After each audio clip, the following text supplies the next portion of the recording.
Smart et réglo, focus juridique. Alors là, ce ne sont pas des choses qui sont liées à la gentillesse, mais au droit, puisqu'on vient d'entendre un coach qui nous parlait de cette gentillesse. Guillaume de Saint-Cernin, merci d'être avec nous. C'est un plaisir de vous voir, de vous revoir. Vous êtes venu plusieurs fois dans notre rubrique, avocat associé en droit social au cabinet BG2V. Bonjour. On a beaucoup parlé de cette vaccination dès le début, d'ailleurs, avant même qu'elle ait été mise en place. On a organisé des débats dans Smart Job. Elle est mise en place. Donnez-nous un petit peu les cadres. On avait une avocate qui nous parlait des ordonnances. Ça démarre par une ordonnance de décembre.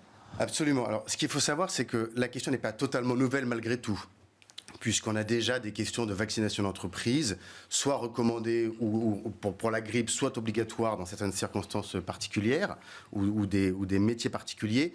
Mais là, on parle vraiment de la vaccination contre la Covid-19, et donc tout commence par l'ordonnance du 2 décembre 2020.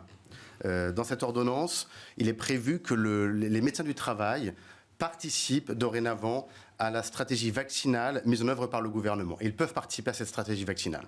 Ce qui est important, c'est qu'il est prolongé par un protocole du ministère du Travail de février 2021, parce qu'il va donner les cadres. Absolument. Donc il y a ce protocole du 16 février 2021 qui reprend d'ailleurs la position qui avait été développée par la Haute Autorité de Santé et qui prévoit donc effectivement la vaccination possible mais non obligatoire des salariés âgés entre 50 et 64 ans et qui présentent des comorbidités. Alors, il y a un vrai débat qui a été posé. Le premier, ça échappe, j'allais dire, aux avocats, mais on n'a pas de vaccin. Les entreprises ont commencé à expliquer qu'ils n'avaient que 10 doses. Ça, c'est la première chose. Et puis ensuite, il y a un autre débat qui est organisationnel. Certaines entreprises n'ont pas d'espace dédié pour à la fois vacciner, puis vous allez y revenir, pour traiter aussi les déchets de ces vaccins. C'est-à-dire que dans ce protocole du 16 février, il est quand même recommandé pour des questions de confidentialité notamment et de secret médical qui sont des principes fondamentaux, que les vaccinations interviennent en dehors des locaux de l'entreprise. Mais néanmoins, on voit qu'il y a un certain nombre de contraintes qui s'imposent aux entreprises dans le cadre de cette vaccination, notamment le respect des principes que j'ai rappelés. Et on constate donc que finalement, ça démarre très doucement. Il y a quelques grands groupes qui s'y sont mis, mais ça démarre très doucement pour ces problèmes-là, et puis aussi pour un problème plus global, qui est un problème d'approvisionnement, mais qui n'est pas spécifique à la vaccination en entreprise. Pour tout le monde. Plutôt global, Alors précisons quand même que depuis le week-end dernier, il y a eu un arrivage de vaccins sur les trois, le Moderna, l'AstraZeneca et le Pfizer. Ça veut dire qu'on a aussi des vaccins en entreprise. Il y a des réticences, selon vous, des entreprises qui se disent, après tout, la puissance publique prend en charge ce type d'initiative. Pour nous, c'est lourd à monter, c'est lourd à gérer, on ne fait pas. Elles ont le droit de ne pas faire. Bien sûr. D'abord, Arnaud, je précise que dans la vaccination d'entreprise, il y a simplement le vaccin AstraZeneca qui est injecté. Et donc, ça pose aussi le problème de l'approvisionnement.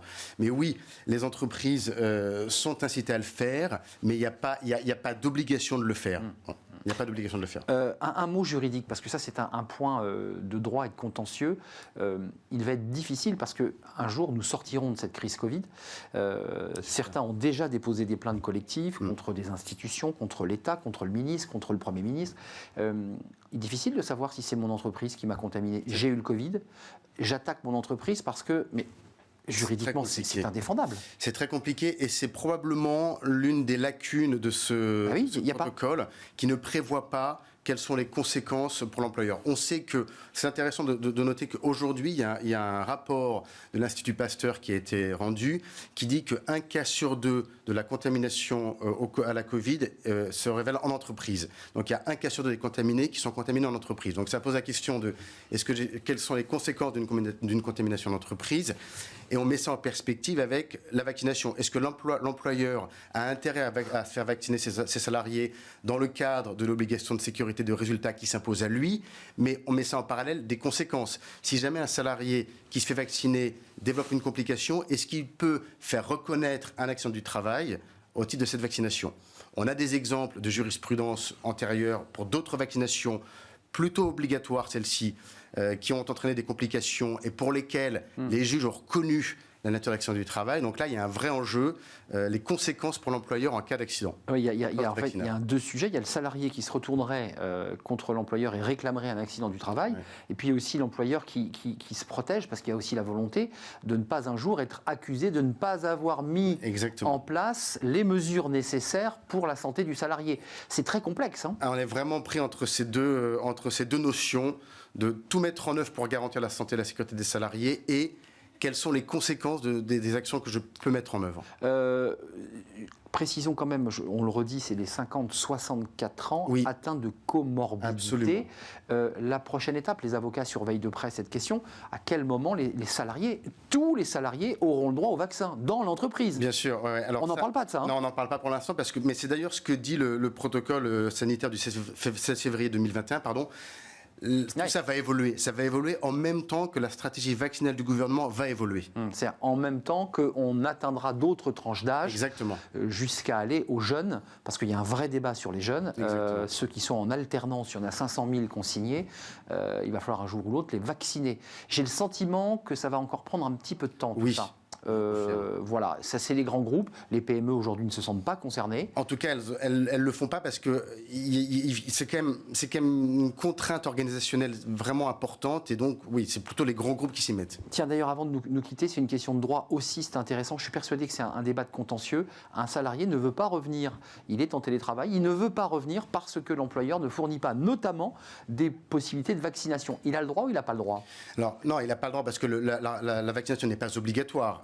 Donc il doit revenir au travail. Il doit revenir au travail. Alors après, pour l'instant, Arnaud, on est toujours dans la recommandation du télétravail. Rester en télétravail. Voilà, exactement. Ouais, c'est ça. Donc en fait, on est quand même dans un droit très mouvant. Oui. Et assez flou pour vous, avocat. C'est ce qu'on vit depuis 12 mois. C'est ça. Donc on va empiler de la jurisprudence. Oui. C'est ça. Et des textes de nature diverse.